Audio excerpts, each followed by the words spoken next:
Someone was planning this for 8 months. June 25th, 2025. An internet user in Arizona searches Google for Nancy Guthrie's address in the Catalina foothills. One search. Specific location, specific person. November 30th, 2025. Same search returns, but this time not just text. Google Images.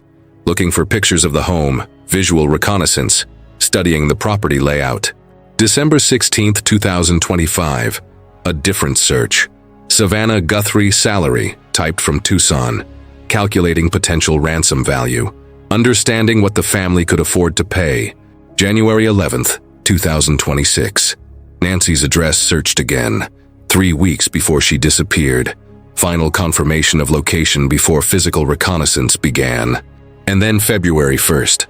Nancy Guthrie was taken from her home during a 41-minute operation that disabled cameras, left no fingerprints, and demonstrated knowledge that could only come from extensive planning. Planning that began 8 months earlier. Planning that left a digital trail. Planning that Google Trends just exposed. Fox News Digital broke this story today. Law enforcement confirming what investigators have been tracking. Google searches spanning June 2025 through January 2026.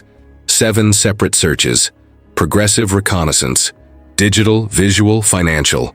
All pointing toward one conclusion. This was not random crime, this was calculated operation. And the IP address that made those searches exists somewhere. In a home, on a device, connected to a person whose identity Google can provide to law enforcement with a warrant. Before we examine what these Google searches reveal about planning cycle, why the January 11th date matters to investigators, and how IP address tracking works to identify suspects, subscribe to this channel and turn on notifications. This is breaking news in Nancy Guthrie's case. The first major digital evidence showing premeditation, motive, and traceable connection to whoever spent 8 months planning her disappearance. We are covering every development as it happens.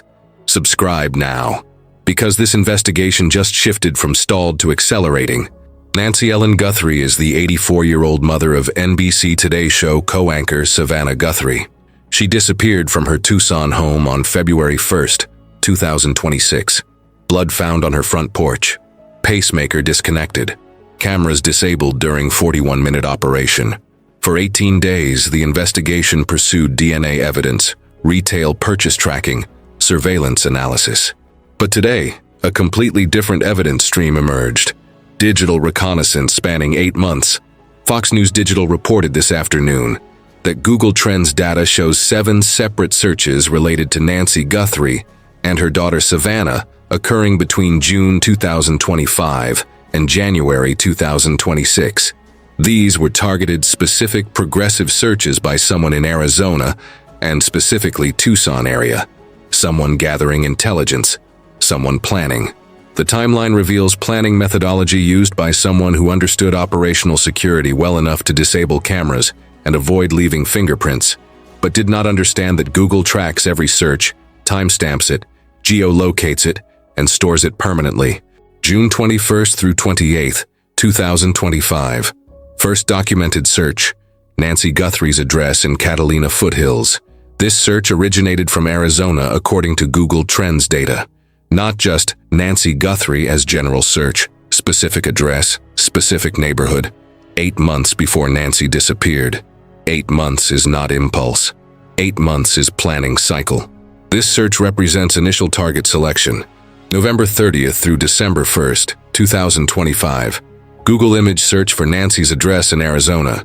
Fox News specifically notes this search was looking for images or a map of the home.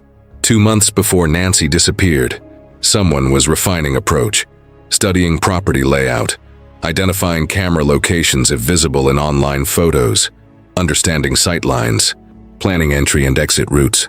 Google image search serves different purpose than text search. Text search gives you address.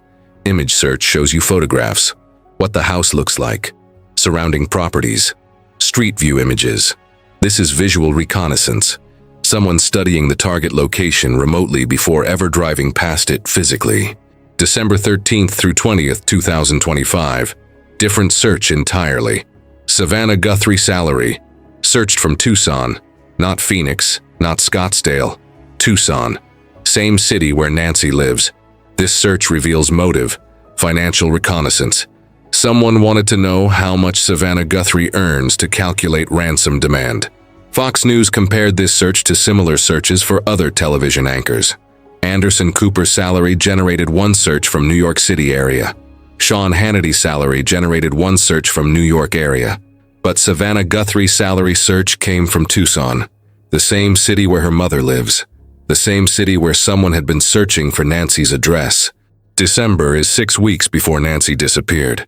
Motive research happening in final preparation phase. Multiple ransom notes were sent to media outlets with reported demands around $6 million. Law enforcement has not confirmed authenticity, but if any were legitimate, that amount aligns with someone who researched salary estimates and demanded what they believed family could pay based on Savannah's annual earnings. January 11th, 2026.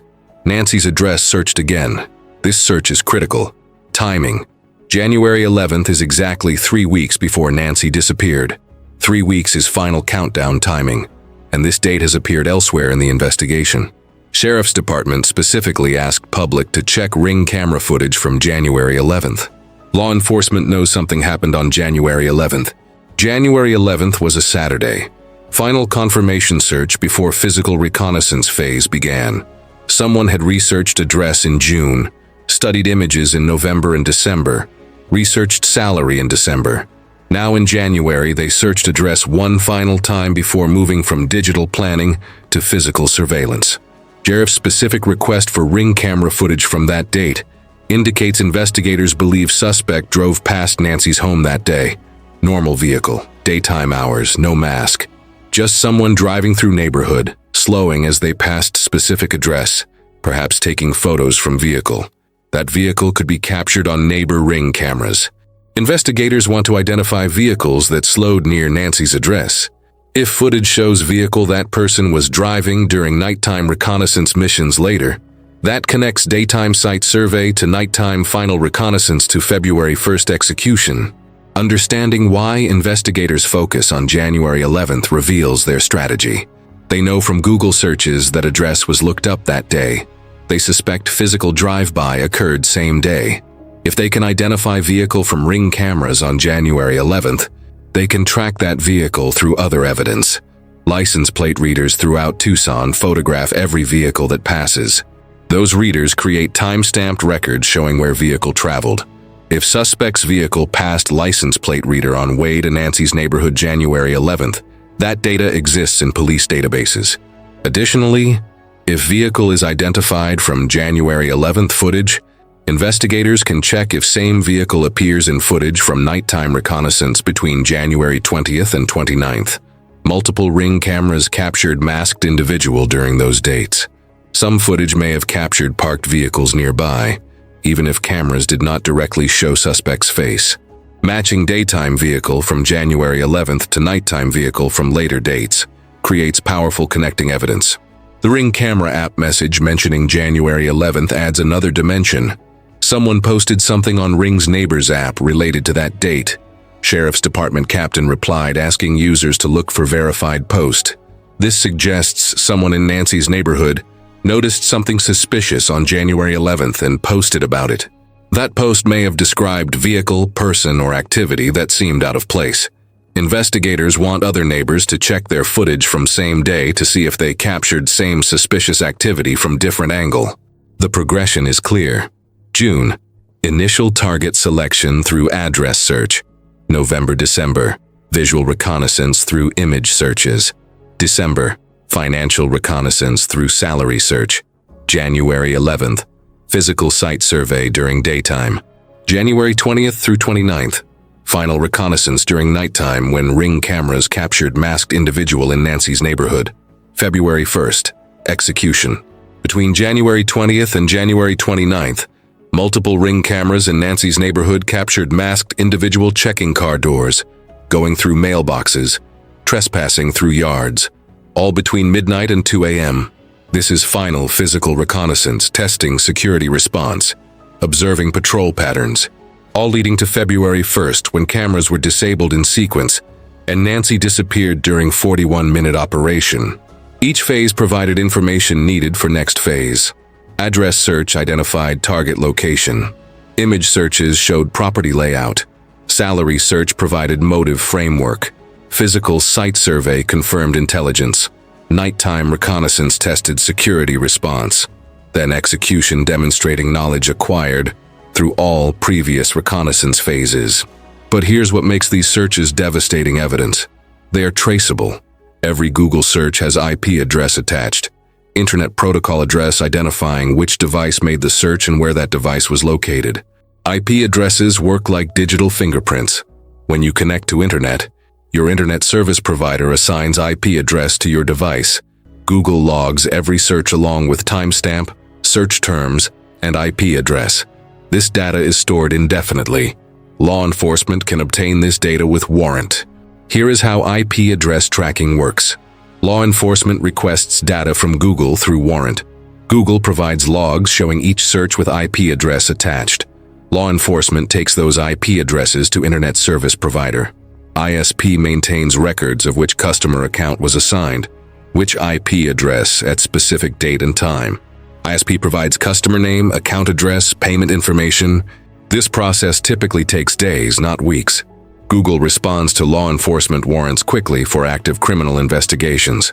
Once warrant is served, Google's legal compliance team pulls search logs associated with specific terms and timeframes. In this case, searches for Nancy Guthrie address and Savannah Guthrie salary between June 2025 and January 2026. Those logs include every instance of those searches along with IP addresses that made them. Those IP addresses then go to internet service providers operating in Arizona: Cox Communications, CenturyLink, Comcast. Each ISP maintains detailed logs of which customer accounts were assigned, which IP addresses at which specific times. These logs are required for billing purposes and network management. They exist permanently in ISP databases. When law enforcement presents warrant with IP address and timestamp, ISP queries their database for that specific combination. System returns subscriber account that was assigned that IP at that time. Account information includes subscriber name, billing address, payment method, contact information, service activation date.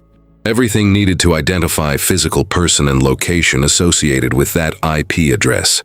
If all 7 Google searches came from same IP address, that creates direct link between person who searched Nancy's address in June and person who searched Savannah's salary in December.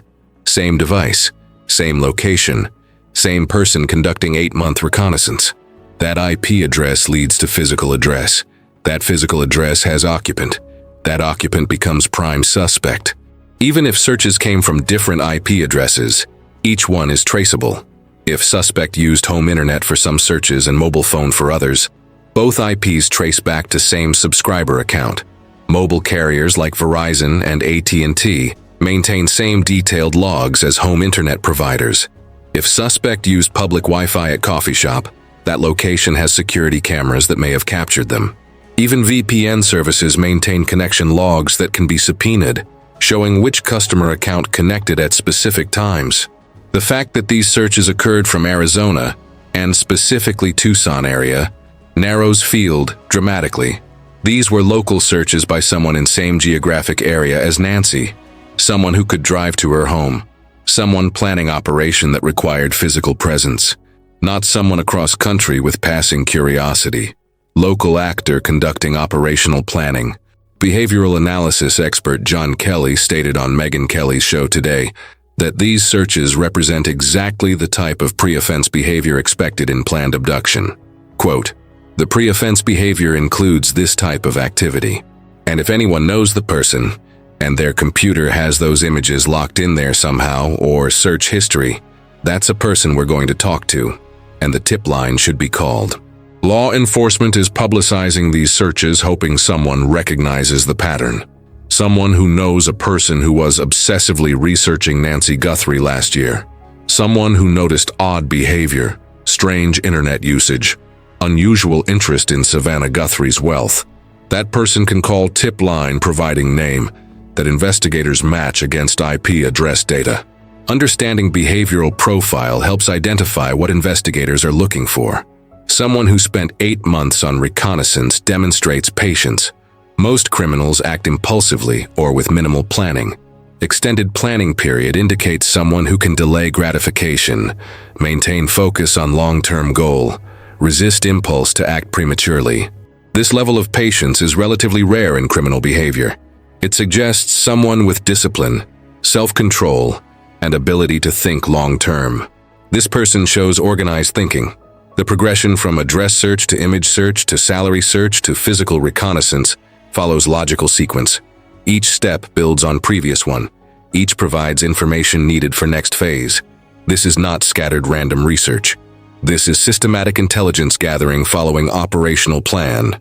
Someone created checklist of information needed and worked through it methodically over 8 months. Financial motivation is clear. Salary search reveals this was calculated operation, driven by belief that Savannah Guthrie's wealth made Nancy valuable target.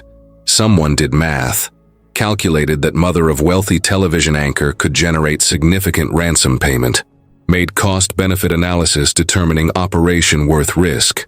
This cold calculation shows someone thinking in terms of return on investment, rather than emotional or impulsive motivation. Local presence is confirmed. All searches originated from Arizona, with salary search specifically from Tucson. This person lives or works in area. They have regular presence allowing physical surveillance without drawing attention. They can drive past Nancy's neighborhood without creating suspicion. They blend into local environment. This is not out-of-state actor flying in for operation. This is local resident with established presence in community. Technical capability mixed with blind spots creates interesting profile. Sophisticated enough to plan complex operation and disable cameras. Not sophisticated enough to hide digital reconnaissance. This combination suggests certain skill background, perhaps military training providing operational tactics but lacking cybersecurity knowledge, perhaps law enforcement experience teaching surveillance techniques but not understanding internet forensics, perhaps self-taught through research but missing key elements about digital tracking. Someone with military or law enforcement background would understand reconnaissance, would know importance of pre-operational planning, would have training in surveillance, target selection, operational security for physical actions, but might not have training in digital forensics, IP address tracking, internet privacy protection. This creates specific vulnerability. Good at physical operational security, poor at digital operational security.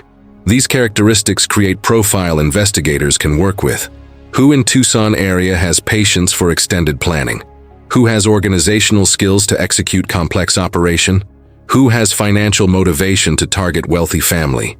Who has local presence allowing repeated surveillance? Who has operational capability but digital security blind spots? Cross-referencing this profile against other evidence narrows field. Who purchased Ozark Trail backpack at Walmart in relevant time frame?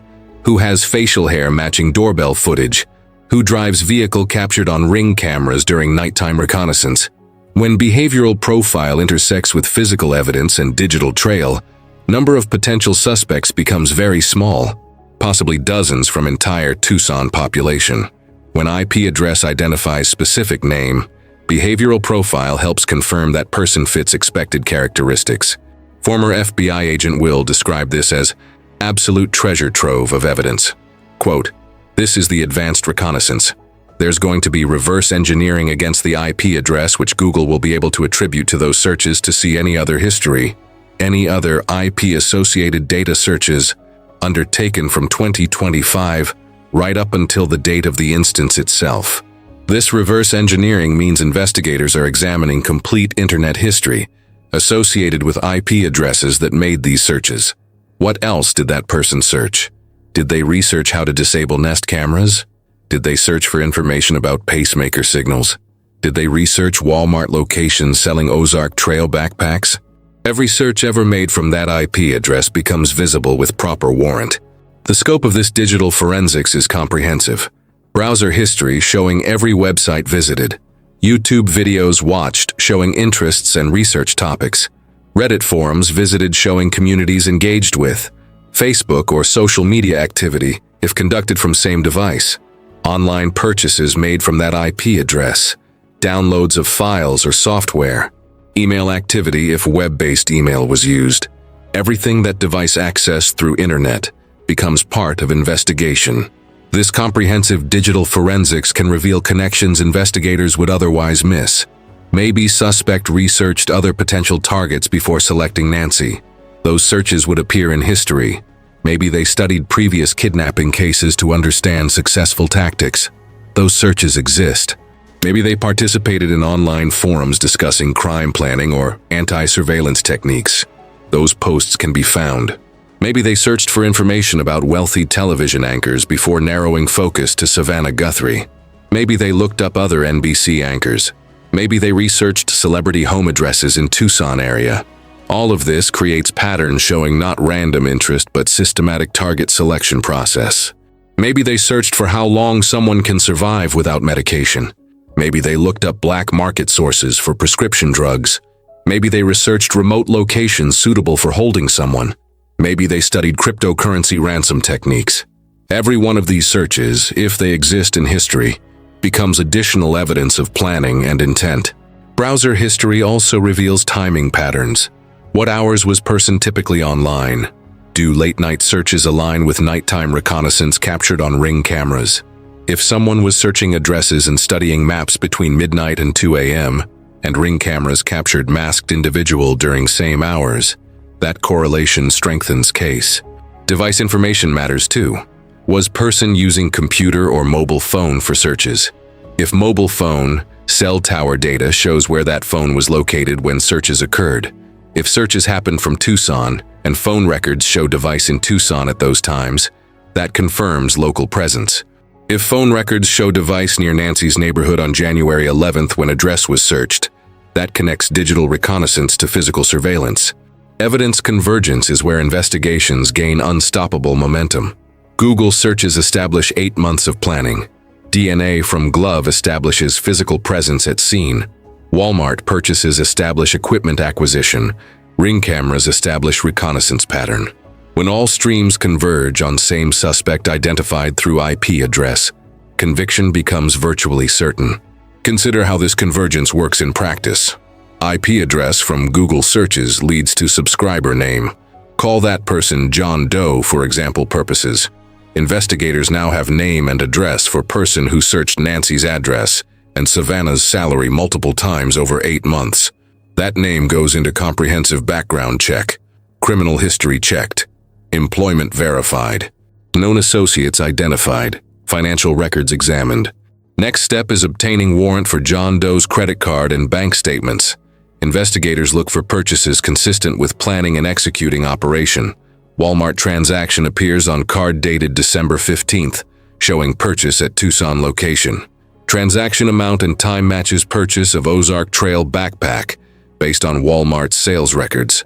Another transaction at sporting goods store dated December 20th matches gun holster purchase based on store records. Simultaneously, investigators obtain warrant for John Doe's complete internet history, beyond just Google searches. ISP provides full browsing data.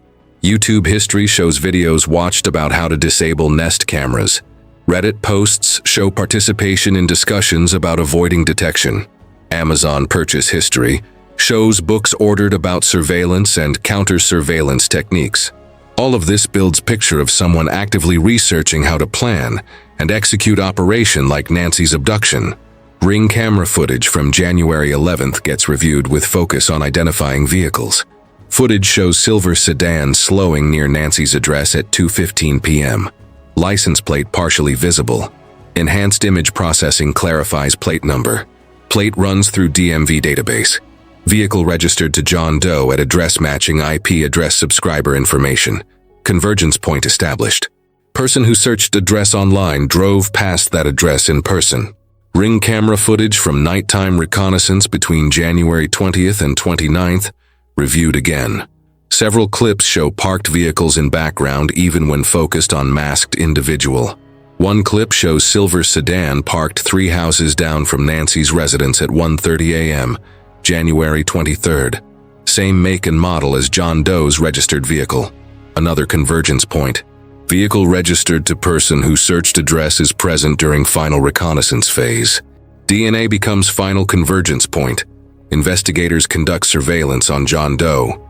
He stops at Starbucks, orders coffee, sits outside, finishes coffee and discards cup in public trash can. Investigator retrieves cup after John Doe leaves. Cup sent to lab for DNA analysis. DNA extracted from saliva on cup rim. Profile compared against DNA from glove found near Nancy's home. Match confirmed. John Doe's DNA is on glove at crime scene. At this point, convergence is complete. Google searches prove planning. Credit card purchases prove equipment acquisition. Vehicle registration proves physical presence during reconnaissance. DNA proves physical presence at crime scene. Each element separately is circumstantial. Together they create overwhelming case that admits no innocent explanation.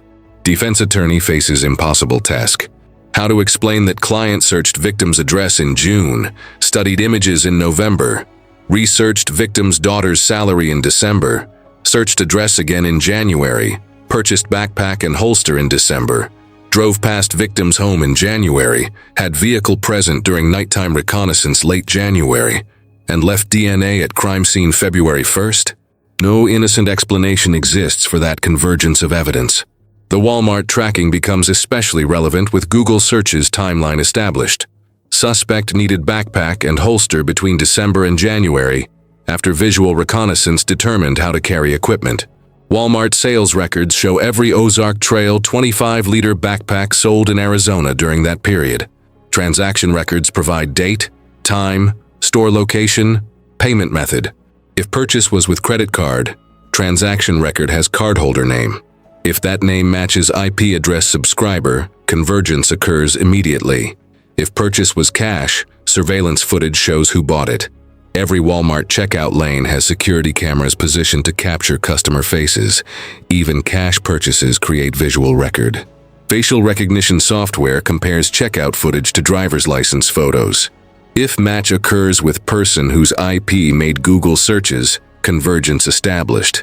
Sheriff Nanos confirmed investigators are canvassing gun shops looking for holster purchaser. Gun shops and sporting goods stores remember odd combinations. Customer with expensive weapon wanting cheapest possible holster. That interaction is memorable. When FBI agents show photos and ask about holster sales, employees recall. Transaction records get pulled. Names emerge. If name matches IP address subscriber, another convergence point confirmed. The ring visible through glove and doorbell footage provides additional convergence opportunity. If suspect identified through IP address wears distinctive ring, that detail becomes confirming evidence. Surveillance photos show ring on suspect's hand. Enhanced doorbell footage shows ring through glove. Physical match confirmed. Person identified through digital evidence matches physical characteristics captured in surveillance footage. For Savannah Guthrie and her family, these Google searches represent disturbing reality. Someone was watching, planning. Someone researched Savannah's earnings and Nancy's address with calculated intent. The violation of privacy, the predatory surveillance, the cold financial calculation behind salary search, all create additional trauma beyond Nancy's disappearance itself. The search term was specific. Savannah Guthrie's salary specifically.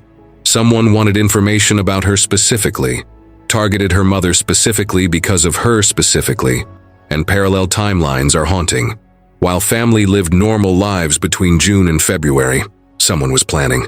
When Savannah appeared on Today's Show, someone was studying images of her mother's home online. When family celebrated Christmas, someone was calculating ransom demands. Discovering that someone spent 8 months researching your family before acting transforms understanding of the crime. This was not random violence. This was not opportunity crime. This was targeted, calculated operation where your family was studied, your mother selected as vulnerable point, your financial status researched to calculate ransom value. Knowledge that 8 months of surveillance occurred while you lived normally creates specific psychological burden. For Savannah, professional success became weapon used against her family. Someone concluded that Today's Show co-anchor earns enough money that her mother's safe return would be worth significant payment. Someone reduced her career achievement to dollar figure for ransom calculation. Her visibility made her family target. Her success created vulnerability for her mother. That causation, however unfair, creates complex emotional response. For her siblings Annie and Cameron, their mother was targeted because of their sister's prominence. Because Savannah achieved success that made family seem wealthy. No blame attaches to Savannah. But reality is that connection between her public success and Nancy's private vulnerability enabled this targeting. That reality affects family dynamics in ways that extend beyond immediate crisis. The Tucson connection matters emotionally. Searches came not from New York, where Savannah works, not from Los Angeles, where entertainment industry is concentrated, but from Tucson, where Nancy lives quietly. Someone local researched daughter's salary to calculate mother's ransom value. Someone in Nancy's own community studied her vulnerability. That local betrayal adds layer to trauma. Not distant stranger, but someone who shares same city, possibly same neighborhoods, possibly crosses paths in daily life. But these searches also represent hope. Digital evidence is permanent. IP addresses create traceable connections. Google data provides timestamps and locations. The person who made these searches left permanent record that will identify them. Law enforcement publicizing these searches signals confidence. They would not reveal this evidence unless they believed it advanced investigation meaningfully. Either they already have IP addresses and are seeking corroborating evidence through tips, or they have identified suspect and are building comprehensive case before arrest. Public disclosure suggests investigation has moved from stalled to active progress. The decision to make this public through Fox News represents calculated investigative strategy. Law enforcement could have kept Google search data confidential while quietly pursuing IP addresses. Instead, they chose public disclosure. This creates multiple strategic advantages. First, publicity generates tips. Someone who knows person matching this pattern of behavior may not have connected dots before. Friend noticed odd computer activity last year but dismissed it. Co-worker heard strange questions about Guthrie family but thought nothing of it.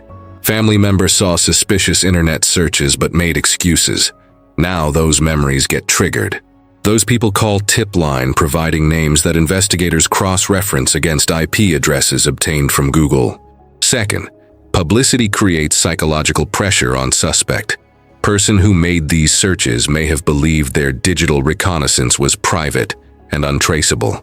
They took precautions at crime scene, wore mask and gloves, disabled cameras, avoided leaving fingerprints. They feel confident their physical operational security was solid. Now they discover their 8 months of digital planning is exposed. That realization creates stress. Stress leads to mistakes. Suspect under psychological pressure may attempt to delete search history from their devices, but that deletion itself becomes evidence. Computer forensics can recover deleted files. Evidence of deletion demonstrates consciousness of guilt. Why delete searches unless you know they are incriminating? That deletion proves suspect awareness of connection between their searches and Nancy's disappearance. Suspect may contact accomplices to warn them. Those communications create additional evidence. Phone records, text messages, encrypted messaging apps that investigators can access with warrants. Every contact made after Google searches become public, potentially links additional people to conspiracy. Suspect may flee, but fleeing is its own evidence and creates operational challenges. Where do you go? How do you access money without creating paper trail? Fleeing narrows investigative focus. Investigators can tell FBI and U.S. Marshals that primary suspect has fled. Resources focus on single target rather than multiple possibilities. Border Patrol gets alert, TSA gets notification. Credit card activity gets monitored. Phone location gets tracked. Fleeing often leads to quicker capture than staying put. Third, publicity warns potential accomplices that investigation has advanced significantly. If multiple people were involved, seeing Google searches exposed might motivate one to cooperate. $200,000 reward becomes more attractive when you know investigators are closing in anyway. Better to cooperate now and claim reward than wait to be identified through associate connections. First person to provide information gets reward and potentially better plea deal. That creates race among accomplices to contact authorities first. The investigation timeline just accelerated. Yesterday, case seemed stalled. DNA from glove did not match CODIS. Genetic genealogy would take weeks. Today, completely different evidence stream explodes. 8 months of Google searches, traceable IP addresses, names possible within days. For 400 investigators working this case, Google searches represent actionable leads. Contact Google, obtain IP addresses, contact ISPs, obtain subscriber names, run background checks, execute search warrants, collect DNA, build case, all within days or weeks. For Nancy Guthrie, wherever she is on day 19, this development means renewed hope. Investigation that appeared stalled is accelerating. Someone planned for 8 months but left digital trail that leads back to them. For suspect, this revelation means walls are closing. They planned carefully, researched thoroughly, executed methodically, but forgot that internet remembers everything. They believed reconnaissance was anonymous. They were wrong. Law enforcement has roadmap of their planning created by their own searches. Courtroom prosecutor will present timeline. June, address search showing initial target selection. November, image search showing visual reconnaissance. December, salary search showing financial motive. January, final address search before physical reconnaissance. February, Nancy disappears. 8 months displayed for jury. 8 months proving premeditation. Defense attorney will struggle to explain. Why did client search Nancy's address in June? Why search for images in November? Why search Savannah's salary in December? Why search address again in January? When all searches come from same IP address. When timeline aligns with ring camera reconnaissance. When physical evidence places client at scene, innocent explanations collapse under weight of accumulated evidence. Jury will see the progression. 8 months of documented planning. Not impulse, not accident, not misunderstanding. Calculated operation that began with selecting target and ended with taking 84-year-old woman from her home. 8 months is long time. Long enough to change mind. Long enough to consider consequences. Long enough to choose different path. Suspect had 244 days to decide not to do this. They proceeded anyway. That choice matters in sentencing. Federal kidnapping carries mandatory minimum sentences. Premeditation aggravates rather than mitigates. 8 months of planning demonstrates highest level of criminal intent. Not crime of passion, not spontaneous act. Methodical, calculated operation targeting elderly woman because of her daughter's wealth. 8 months provides many opportunities for mistakes. Mentioning plans to friend who now recognizes pattern. Leaving computer unlocked where family member saw search history. Acting nervous during planning phase. All these potential witnesses exist. All these memories can be triggered by publicity. All these tips can flow to law enforcement. Someone knows who made these searches. Someone shares home or office with person whose computer conducted reconnaissance. Someone noticed obsessive interest in Savannah Guthrie last year.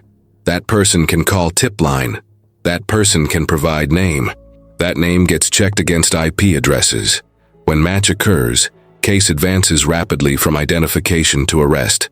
The person who searched Nancy's address in June 2025 is going to be arrested. Google has their IP address. ISPs have their name. Law enforcement is coming. 8 months of planning documented in searches that suspect created themselves. They believed they were conducting anonymous research. They were building their own prosecution timeline.